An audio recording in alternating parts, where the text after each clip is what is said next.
हरि ओम। ओम नमो भगवते वासुदेवाय नमो नारायण नमो गोविंदाय नमो मधुसूदने नमो गिरिधारी गोपीनाथे नमो। ओम नमो भगवते लोकनाथाय नमो लोकनाथम ब्रह्मचारी जुगेश्वर महात्म रुग सुख दुख तापवश्च शांति प्रदाकरम नमो नमः। যদা যদাই যমৈষ্য গ্লানি ববর্তি ভারতম হৈবগমনঙ্গ ধর্মৈষ্য তদত্তনঙ্গে সৃজনাহম্যম। রনে বনে জলে জঙ্গলে যখন যেখানে বিপদে পড়িবি লোকনাথে বাবার কথা স্মরণ করিবি, লোকনাথে বাবা বিপদ থেকে রক্ষা করিবেন। ওমে নমঃ ভগবতে লোকনাথায় নমঃ। বৃহৎ সচ্চরিত্র গরুর পুরাণ কি জয়। উত্তরে কণ্ডে কল্কি কতনে পাঠে করিব। হে ভক্তগণ, আপনারা কল্কির ভগবান যে কল্কি রূপে কি করেছেন বা কল্কিতে কি হবে তা সম্বন্ধে এখন আলোচনা করব, মন দিয়া শুনিবেন আপনারা। কল্কি শ্রী ভগবানের দশম অবতার। বর্তমান কলিযুগের অন্তিম সময়ে সম্বল গ্রামে বিষ্ণু যশার ঔরসে জন্মগ্রহণ করবেন। পরশুরামের নিকটে সকল জ্ঞান লাভ করে সিংহল রাজকন্যা পদ্মাবতীকে বিবাহ করবেন। অনন্তর সকলে দুর্বৃত্তকে বিনাশ করে সত্যযুগের প্রতিষ্ঠা করবেন। কৈশ্যপে মহর্ষি মরীচির পুত্র খোলার গর্ভে ইহার জন্ম। দক্ষের ত্রয়োদশ কন্যার পানি গ্রহণ করেন। ইহাদের গর্ভে দেবতা দানব নাগ সর্প গরুরাদি পক্ষী গো প্রভৃতির জন্ম। কাত্যায়ন জৈনিক মুনি মহর্ষি গবিলের পুত্র। স্মৃতিশাস্ত্র প্রণয়ন করিয়া ইনি জগতে বিখ্যাত হয়েছেন। ইহারি আশ্রমে ব্রহ্মা বিষ্ণু মহেশ্বর ও দেবতাগণের তেজ হইতে উৎপন্না দুর্গা, তাই দুর্গার উপর নাম কাত্যায়নী। কামাখ্যা কামরূপ জেলায় অবস্থিত এই পর্বত। ইহার শিখরে কামাখ্যা দেবীর মন্দির। দক্ষ যজ্ঞে সতী দেহত্যাগ করিলে তাহার নাম নিয়ে শিব সারা দেশ ব্যাপী ঘুরলে বিষ্ণু দর্শন চক্রের দ্বারায় সতীর দেহ খণ্ড খণ্ড করলেন, বিভিন্ন স্থানে পতিত হয়। এই কামাখ্যায় সতীর জুনি দেশ পতিত হয়। সে কারণে এই স্থানটি হিন্দুদিগের ধর্মক্ষেত্র রূপে পরিণত হয়েছে। তান্ত্রিক উপাসকগণ কামাখ্যা দেবীর দর্শন ও উপাসনা জীবনের প্রধান কর্তব্য বলে মনে করেন। কাবেরী দক্ষিণ ভারতের প্রধান নদী। ভারতবর্ষের সপ্ত পবিত্র নদীর মধ্যে কাবেরী অন্যতম। কুমুদ শালুকে কুম্ভকর্ণ লঙ্কেশ্বর রাবণের ভ্রাতা বিশ্বশ্রবা মুনির ঔরসে নিকষার গর্ভে ইহার জন্ম। ব্রহ্মার তপস্যা করে বর লাভ করে 6 মাসে নিদ্রা গিয়া একদিন জাগ্রত থাকত। অকালে জাগলেই হবে মৃত্যু। আর রাম রাবণের যুদ্ধের সময় ইহাকে অকালে জাগিয়ে যুদ্ধে পাঠালে রামচন্দ্রের হস্তে নিহত হন। বৈকুণ্ঠের দ্বারী বিজয় অভিশপ্ত হয়ে দ্বিতীয় জন্মে এই কুম্ভকর্ণ হন। কুরুক্ষেত্র পাঞ্জাব প্রদেশের এক তীর্থস্থান। এখানে কুরু নামক এক রাজা তপস্যা করে বর প্রাপ্ত হন। এখানে সেই জন্য মৃত্যুমুখে পতিত হবে যেই জন মৃত্যুমুখে পতিত হবে তার হবে স্বর্গ লাভ। আর ব্রহ্মা এখানে যজ্ঞ করেন। এখানে 18 দিন ব্যাপী কুরু পাণ্ডবের যুদ্ধ হয়। শ্রীকৃষ্ণ এই ভূমির উপর অর্জুনকে গীতা উপদেশ দান করেন। কুলগ্ন কুল ক্ষয়কারী বংশনাশক তাকে কুলগ্ন বলে। কুশ সপ্তদ্বীপের মধ্যে চতুর্থ, এই দ্বীপের অধিপতি জ্যোতিষ্মান। কুশাবর্ত গঙ্গাবতার তীর্থ বিশেষ। কুর্ম ভগবানের দ্বিতীয় অবতার। দেব সুরগণ ক্ষীরদ সাগর মন্থনের সময় মন্দির পর্বতকে দণ্ডরূপে ব্যবহার করা হয়। সেই পর্বতে ক্ষীরোদের জলে নিমজ্জিত হলে ভগবান কচ্ছপের রূপ ধারণ করে সেই পর্বতকে পৃষ্ঠে ধারণ করেন। কূটস্থ একভাবে চিরস্থায়ী, কৃতকৃত্য, সফল, মনোরথ, কৃতজ্ঞ, উপকারীকে অস্বীকার করে যে অথবা উপকারীর অপকার করে। কৃতান্ত, যম, কুষ্ঠ, বায়ু ইত্যাদি কুপিত হয়ে শিরা সকলে আশ্রয় করে মাংসাদি রক্ত শুষ্ক করে মাংসের বহির্ভাগের বিচরণ করে চর্মে বিবর্ণতা আনে এই মহাব্যাধি। কৃষ্ণাজিন, কৃষ্ণ সার মৃগের চর্ম। কৃষ্ণবেণী একটি নদী বিশেষ। কৃষ্ণ গোলকে বিহারী গোবিন্দ একলে ঈশ্বর কৃষ্ণ আর সব বৃত্ত। ঈশ্বর পরম কৃষ্ণ সচিদানন্দ বিগ্রহ। অনাদির আদি গোবিন্দ সর্বকারণম। বসুদেব দৈবকীর অষ্টগর্ভে ভাদ্র কৃষ্ণা জন্মাষ্টমী তিথির মধ্যরাত্রে কংসের কারাগারে আবির্ভূত হন। পরে গোকুলে নন্দ যশোদার গৃহে পালিত হন। কংস প্রেরিত বহু অসুর ও রাক্ষসীকে বধ করেন। বাল্যকালেই সখাদের সঙ্গে গোচরণে গিয়ে সবাইকে আনন্দ দান করতেন। গোপীগণের সঙ্গে রসাদি নানা লীলা বিলাস করেন। মাতুল কংসকে হত্যা করে অবন্তীনগরে সান্দীপনী মুনির নিকটে ৬৪ দিনে ৬৪ বিদ্যা অর্জন করে তার মৃত পুত্রের প্রাণ দান করেন। গুরু দক্ষিণা প্রদান করেন। পরে দ্বারকায় বিশাল প্রাসাদ বিশ্বকর্মার দ্বারা নির্মাণ করেন। ১৬,১০৮ জন মহিষীর সহিত বসবাস করেন। প্রবাস তীর্থে নিজের বংশ ধ্বংস করে এক ব্যাধের দ্বারায় তীরবদ্ধী হয়ে লীলা সম্বরণ করেন। কৃশাসভ্য জৈনিক মহর্ষি ইনি দক্ষ প্রজাপতির জয়া ও সপ্রভা নাম্নী ২ কন্যাকে বিবাহ করেন। কৈকেয়ী অযোধ্যাপতি দশরথের দ্বিতীয় মোহিনী। কৈকেয়ী রাজকন্যা, ভরতের মাতা। ইহার এক দাসী ছিল নাম মন্থরা। তারই প্রচলনায় ইনি রামচন্দ্রকে বনবাসে পাঠিয়ে ভরতকে রাজা করতে চেয়েছিলেন। কৌশল্যা অযোধ্যাপতি দশরথের প্রথমা মোহিনী। কুশল রাজকন্যা, শ্রীরামচন্দ্রের মাতা। ক্রতু ব্রহ্মার মানসপুত্র, সপ্তর্ষির একজন, যজ্ঞ বিশেষ, সমরস সাধ্য যজ্ঞ।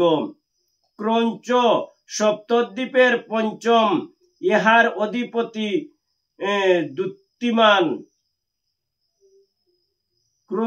ক্রষ্ট কি বাগুড়ির ব্যাকরণ প্রণেতা জৈনিক মুনি। ইহার মনে কিছু প্রশ্নের উদয় হওয়ায় দ্রোণ মুনির পুত্র 4 জন পক্ষী তার উত্তর দেন। সেই উত্তর সমষ্টি মার্কেন্ডীয় পুরাণ নামে অভিহিত। ক্লীব নপুংসক গঙ্গা ভারতবর্ষের মধ্যে দীর্ঘতমা পবিত্রা নদী। হিমালয়ের গঙ্গোত্রী হইতে উৎপন্ন হয়ে গঙ্গাসাগর সঙ্গমে মিলিত হয়েছে। কপিল মুনির শাপে সগরের 60,000 পুত্র ভস্মীভূত হইলে ভগীরথ বহু তপস্যা করে গঙ্গাকে মধ্যে আনয়ন করেন আর সগর সন্তানগণকে উদ্ধার করেন। তাই গঙ্গার অপর নাম ভাগীরথী। গঙ্গা আগমনের পথে জন্মুনির আশ্রম জলের স্রোতে ভেসে গেলে মুনিবর গঙ্গাকে পান করেন। তারপর জানু চিরে ইহাকে বাহির করেন। তাই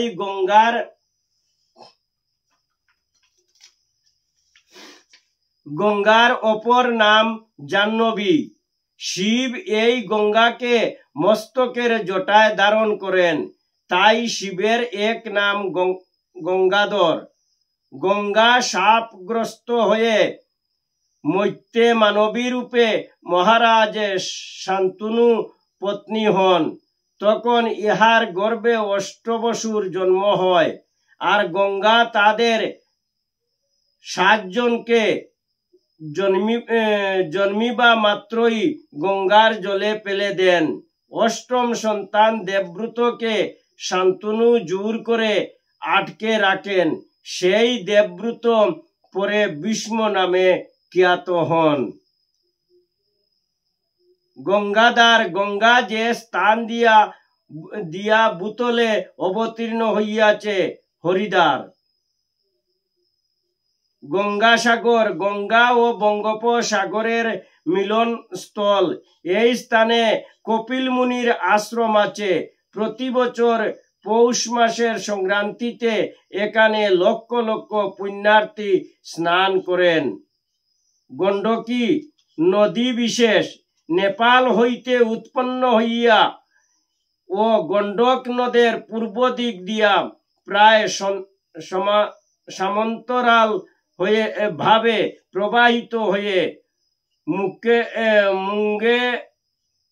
মুঙ্গেরের অপর পারে গঙ্গার সহিত মিলিত হইয়াছে।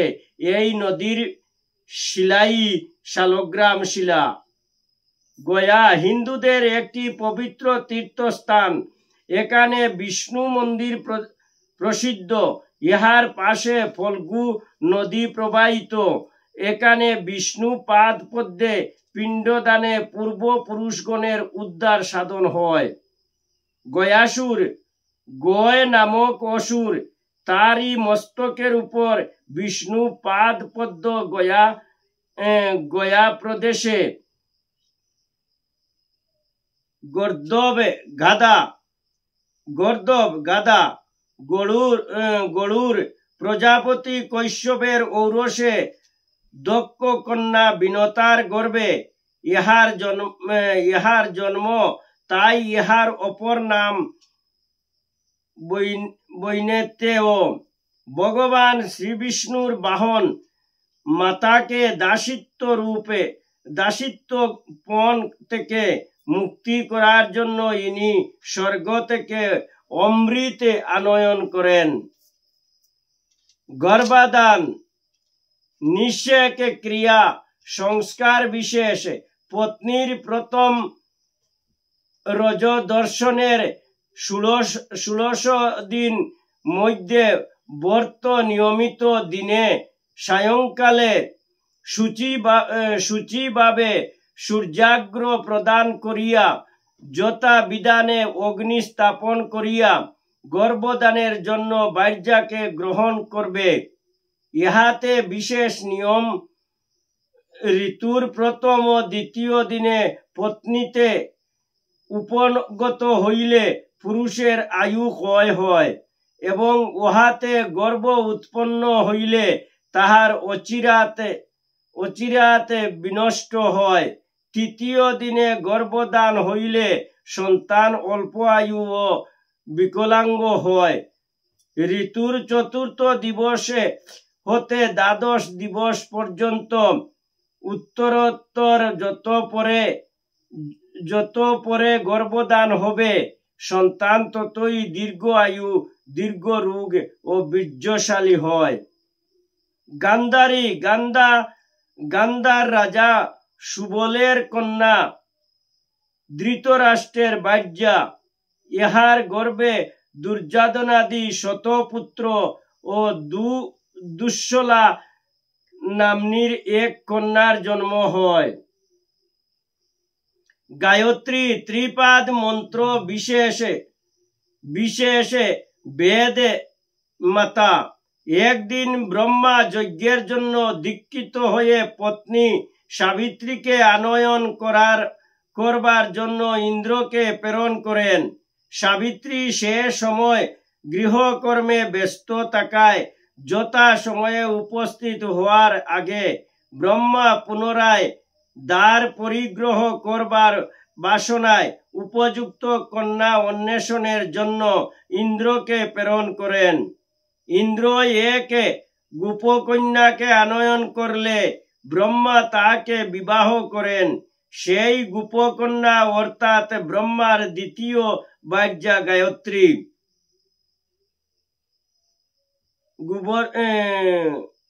গুবির্ণী গর্ভবতী। গোদাবরী দক্ষিণ ভারতের প্রসিদ্ধ নদ।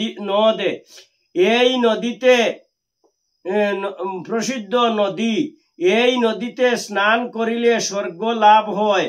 নাসক জেলায় এম্বক নামক গ্রামের পশ্চাৎ ভাগে একটি ক্ষুদিত মূর্তির মুখ গহ্বরে হতে বিন্দু বিন্দু জল একটি জলাশয়ে পতিত হয় এবং জলামধ্যে প্রবাহিত হয়। এই রূপে কিংবদন্তি পাওয়া যায়। পৌরাণিক কাহিনী এই রূপে। শিব গঙ্গাকে মস্তকে ধারণ করে আছে দেখিয়া ঈর্ষান্বিত হয়ে পার্বতী পুত্র গণেশকে দুঃখের কথা জানাইয়া প্রতিকারের আদেশ করেন। তখন গণেশ ভ্রাতা কার্তিককে নিয়ে গৌতম মুনির আশ্রমে এসে মুনিবরকে কৃষি কর্মে রত দেখে কার্তিকে গাভীর রূপে ধারণ করে মুনির ক্ষেতের শস্য নষ্ট করে। মুনিবর একটু তাড়না করবার চেষ্টা করতেই গাভী ছুটিয়া পালাইবার চেষ্টায় মাটিতে পড়িয়া মৃত্যুর ছল করে। তখন গণেশ বৃদ্ধ ব্রাহ্মণের বেশ ধরে তথায় উপস্থিত হয়ে গৌতমকে গোহত্যা করার জন্য সবার সম্মুখে মহাপাপী রূপে ঘোষণা করেন। তারপর সেই পাপ মোচনের জন্য মহেশ্বরের আরাধনা করে গঙ্গাকে আনিয়ে মৃত গাভীটির প্রাণদানের পরামর্শ দেন। সেই পরামর্শ মতো মহর্ষি গৌতম তপস্যায় শিবকে সন্তুষ্ট করে গঙ্গাকে আনিয়ে মৃত গাভীকে পুনরুজ্জীবিত করেন। মুনিবরের প্রার্থনায় মহাদেব গঙ্গারূপিণী গোদাবরী তীরস্থ সকল স্থানকেই পবিত্র বলিয়া ঘোষণা করেন এবং লিঙ্গরূপে স্থানে স্থানে বিরাজ করতে থাকেন। কেহ কেহ বললেন গঙ্গার সহিত গোদাবরীর ভূগর্ভে সংযোগ আছে। গোবর্ধন মথুরার অন্তর্গত এক পর্বতে বিশেষ। দেবরাজ ইন্দ্র এক সময় ব্রজবাসীদের উপর ক্রুদ্ধ হয়ে 7 দিন ব্যাপী প্রবল বৃষ্টিপাতে সাহায্যে বজ্রভূমি ধ্বংস করার চেষ্টা করলেন। শ্রীকৃষ্ণ এই সুবিশাল পর্বতটিকে বাম করতলে ধারণ করে তার নিচে সকল ব্রজবাসী সহ গো আদি পশুগণকে রক্ষা করেন। তারপর থেকে কার্তিক মাসের শুক্লা প্রতিপদে তিথিতে প্রতি বছর ব্রজবাসীগণ এই পর্বতের পূজা করেন। গৌতম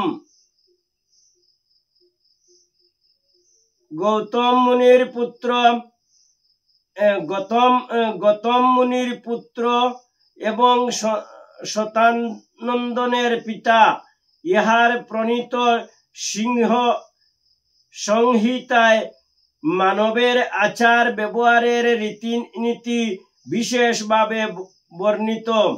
রাজর্ষি বৈশ্যের যজ্ঞস্থলে অত্রি ঋষির সহিত ইহার গুড় বিতণ্ডা উপস্থিত হয়। তখন সনত কুমারের মধ্যস্থতায় তাহার মীমাংসা হয়। সরস্তম্ভে জাত ইহার পুত্র কৃপ এবং কন্যা কৃপি। ব্রহ্মার সৃষ্টি অহল্যা গৌতমের পত্নী। ইহারই গর্ভে শতানন্দের জন্ম হয়। একদিন ভোর রাত্রে ইনি তপস্যার জন্য গৃহ হতে বাহিরে গেলে ইন্দ্র গৌতমের বেশে অহল্যার সহিত মিলিত হন। পরে গৌতম মুনি তা জানতে পেরে ইন্দ্রকে যোনিময় দেহ লাভের এবং অহল্যাকে পাষাণ হবার শাপ দেন। বহু বর্ষ পরে শ্রীরামচন্দ্রের পাদস্পর্শে অহল্যা পাষাণ মুক্ত হয়ে মানবীর রূপ ধারণ করেন। পুনরায় গৌতমের সঙ্গে মিলিত হন। গৃহিণী উদরভঙ্গ ব্যাধি একটি নারী বিশেষ। আমাশয় ও পাকাশয়ের মধ্যস্থলে পিত্তাদরা নামে যে ষষ্ঠী কলা আছে তাকে গৃহিণী নারী বলে। এই নারী অগ্নির আধার স্বরূপ পাচক নামক পিত্তকে ধারণ করে। এই গৃহিণী নারীস্থ এবং আমাশয় ও পাকাশয়ের মধ্যবর্তী পিত্তাধিষ্ঠিত পাচক নামক অগ্নি দ্বারা ভুক্ত দ্রব্য পরিপাক হয়ে কুষ্ঠর সাত্তক হয়। চণ্ডাল শূদ্রের ঔরসে ব্রাহ্মণীর গর্ভে জাত অতিহীন বর্ণশঙ্কর জাতি। চতুর্বেদী ঋক সাম যজু ও অথর্ব চতুর্ষণ ব্রহ্মার 4 জন মানস পুত্র সনক, সানন্দ, সনাতন ও সনত কুমার। ইহারা পরম বৈরাগ্যবান, জিতেন্দ্রিয়, সংসার বিরক্ত, দীর্ঘকাল তপে সাধনার ফলে একেবারে বালকের মতো মনোভাবে ধরেছিলেন, তাই উলঙ্গ হয়েই থাকতেন। ইহাদের পাশে বৈকুণ্ঠের দারিদ্র্য জয় বিজয় শাপগ্রস্ত হন। চতুর্বুনহ বাসুদেব, সংকর্ষণ, প্রদ্যুম্ন এবং অনিরুদ্ধ। চন্দ্র অত্রির ঔরসে অনুসূয়ার গর্ভে ব্রহ্মার অংশে ইহার জন্ম। ইনি দেবগুরু বৃহস্পতির ভার্যা তারাকে হরণ করে মিলিত হয়ে বুধ নামক পুত্রের জন্ম দেন। পরে ইনি দক্ষের 27 জন কন্যাকে বিবাহ করেন। তাদের মধ্যে রোহিণীকে অধিকে ভালোবাসার জন্য দক্ষের শাপে কয়েকাশে ব্যাধিতে পীড়িত হন। মানবী রূপিণী শ্রীহরির দ্বারায় অমৃত বন্টনের সময় রাহু দেবতাদের পঙ্ক্তিতে বসে পড়লেন। সূর্য এবং চন্দ্র হরিকে অসুরকে চিনিয়ে দেন। শ্রীহরির তখন সুদর্শন চক্রের দ্বারায় রাহুকে ছেদন করেন। সেই রাহু ক্রুদ্ধ হয়ে মাঝে মাঝে চন্দ্র ও সূর্যকে গ্রাস করার চেষ্টা করলে গ্রহণ হয়। যখন বুঝলেন গ্রহণ কিলা হয়। চন্দ্রকান্ত মুনি চন্দ্র উদিত হইলে তার কিরণ স্পর্শে এই মণি দ্রবীভূত হয়। চন্দ্রভাগা কাশ্মীর প্রদেশের বিখ্যাত নদী। আর্যামতে চন্দ্রভাগ পর্বত হইতে ইহার উদ্ভব। চন্দ্র এই নদীতে স্নান করিয়া দক্ষ সাপ হইতে মুক্ত হন। চাক্ষুষ মুনি ইনি ষষ্ঠ মনু অনামিত্র নামক এক রাজর্ষির ঔরসে বার্যা ভদ্রার গর্ভে ইহার জন্ম। তার শিশুকালে এক জাতহারিণী তাকে হরণ করে বিক্রান্ত নামে এক নরপতির গৃহে তাকে রেখে তার শিশু পুত্রকে হরণ করে নিয়ে যায়। তারপর বিক্রান্তের পুত্রকে কন্যা এক গৃহে পরিবর্তন করেন। সেই তৃতীয় শিশুকে ভক্ষণ করেন। এইভাবে অনামিত্রের পুত্র বিক্রান্তের গৃহে প্রতিপালিত হয়। সেই পুত্র যৌবনকালে বনে প্রবেশ করে তপমগ্ন হন। তার তপস্যায় ব্রহ্মা তুষ্ট হয়ে বর প্রদান করিলেন এবং চাক্ষুষ নামে অভিহিত করেন। উগ্ররাজের কন্যা বিদর্ভার গর্ভে তার বিবাহ হয়। তার গর্ভে বহু পুত্রের জন্ম হয়।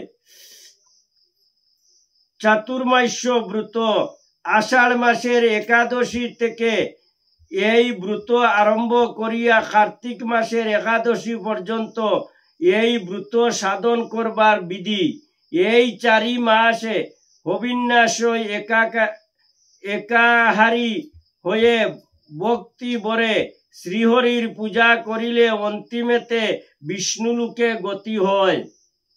মধ্য মাংস মৎস্য তৈল করি পরিহার এ ব্রত সাধিলে গতি বিষ্ণুলোকে তার। এই ব্রতের মধ্যে যদি 1টি বার উপবাস করে অন্তকালে তার শ্বেতদ্বীপে বাস হয়। এই ব্রতের মধ্যে যদি চন্দ্রায়ন করে তার অর্জার্জিত মুক্তি লাভ। চন্দ্রায়ন ব্রত শুক্লা প্রতিপদ হইতে অমাবস্যা পর্যন্ত প্রত্যহ ভোজন নিয়ম রূপে ব্রত। এই ব্রত 4 প্রকার। পিপীলিকা মধ্যে, যব মধ্যে, জ্যোতি চন্দ্রায়ন এবং শিশু চন্দ্রায়ন। কৃষ্ণপক্ষে প্রতিপদ হইতে চতুর্দশী পর্যন্ত এক গ্রাস অন্ন কমাইয়া অমাবস্যার দিন উপবাস। তারপর শুক্লপক্ষে প্রতিপদ হইতে চতুর্দশী পর্যন্ত ক্রমান্বয়ে এক গ্রাস অন্ন বাড়াইয়া ভক্ষণ করিবেন এবং ত্রয় সন্ধ্যায় স্নানের বিধি। ইহা পিপীলিকা মধ্যে পূর্বোক্ত প্রকারের শুক্লপক্ষে ব্রত আরম্ভ করিয়া কৃষ্ণপক্ষে ব্রত শেষ করিলে যম মধ্য ব্রত হয়। সংযত ভাবে কেবল মধ্যাহ্ন গ্রাসে হবিন্যাস ভোজন করিলে যত জ্যোতি চন্দ্রায়ন সকালে চারিগ্রাসে ও সন্ধ্যায় চারিগ্রাসে হবিন্যাস ভোজনে শিশু চন্দ্রায়ন ব্রত হয়। চিত্রকূট একটি পর্বত বিশেষ। পিতৃসত্য পালনের জন্য শ্রীরামচন্দ্র বনে গমন করে বার্যা সীতা ও ভ্রাতা লক্ষণের সনে এই পর্বতে কিছুদিনের জন্য বাস করেন। চিত্রগুপ্ত ব্রহ্মার দেহ হইতে ইহার উৎপত্তি। পিতার আদেশে দুর্গার প্রীত্যার্থে তপস্যা করিলে দেবী প্রসন্না হইয়া ইহাকে পরোপকারী সাধিকারস্থ ও চিরজীবী হইবার বর প্রদান করেন। ইনি ইরাবতী ও দক্ষিণা স্নামী দুইটি ব্রাহ্মণ তনয়ার পানি গ্রহণ করেন। তাদের গর্ভে চিত্রগুপ্তের 12 পুত্র জন্মায়। এই চিত্রগুপ্ত যমরাজের লেখক কর্মচারী। জীবগণের পাপ পুণ্য গোপনে চিত্র করে রাখেন। সুরাকরণ সংসার ক্ষেত্রে জাতক জাতিকার উচ্চ পর্যায়ে প্রতিষ্ঠা লাভের জন্য এবং উন্নত জীবিকা নির্বাহের জন্য ভূবিজ্ঞান, জল বিজ্ঞান, অগ্নি বিজ্ঞান, বায়ু বিজ্ঞান, আকাশ বিজ্ঞান ও 64 প্রকার কলা বিজ্ঞান শিক্ষা প্রদান করার এবং তৎসহ তাদেরকে পঞ্চম বেদ, ইতিহাস, পুরাণ, মহাকাল বিদ্যা, ব্রহ্মা বিদ্যা, ভূত ও প্রেত, শ্রাদ্ধ ও তর্পণ যুদ্ধ ও জ্যোতিষে সত্যাসত্য, শুভাশুভ, ধর্মাধর্ম, পাপ পুণ্য, সাধু ও অসাধু, মনোরম ও অমনোরম বিদ্যা ইত্যাদির শিক্ষা দান করা। চতুর করণ জাতীয় স্ত্রীতে মাহিষ্য হইতে চতুর জাতীয় সৃষ্টি। ক্ষত্রিয় হইতে বৈশ্যার গর্ভে মাহিষ্যের জন্ম। শূদ্রা গর্ভজাত বৈশ্য পুত্রকে করণ বলে। মনোমেজয় মহারাজ পরীক্ষিতের জ্যেষ্ঠ পুত্র। সর্পদংশনে পিতার মৃত্যু হয়েছে, তাই ইনি সর্প নিধন যজ্ঞ করেন। বহু সর্প সেই যজ্ঞকুণ্ডে পতিত হয়ে প্রাণ ত্যাগ করে। তক্ষক আশ্রয় নিল ইন্দ্রের কাছে, আর ইন্দ্র তাকে পরিত্যাগ করে চলে গেলে তখন হত চেতন হয়ে তক্ষক যজ্ঞকুণ্ডে পতিত হতেছে। এমন সময় বাসুকী নাগের প্রেরিত হয়ে মনসার পুত্র আস্তিক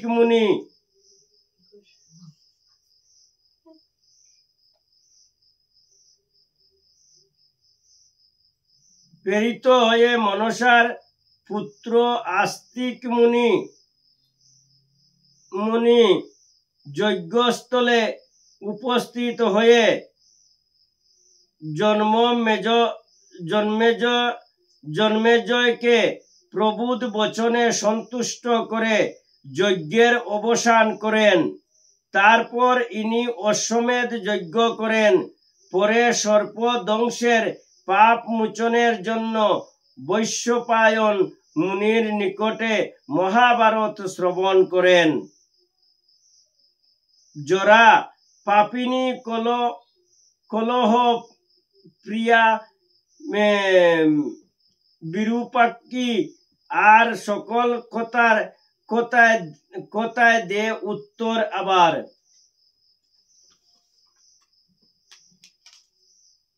পুরুষগণের জরা, যে নারী এমন বার্ধক্য অবস্থায় জরা না হয় তেমন। ওম নমো ভগবতে বাসুদেবায় নমঃ। ওম নমো নারায়ণে নমঃ। ওম নমো গোবিন্দায় নমঃ। মধুসূদনে নমঃ। গিরিধারী গোপীনাথে নমঃ।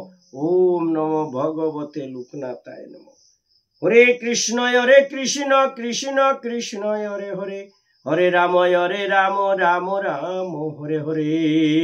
বল হরি বল হরি বল হরি বল হরি বল।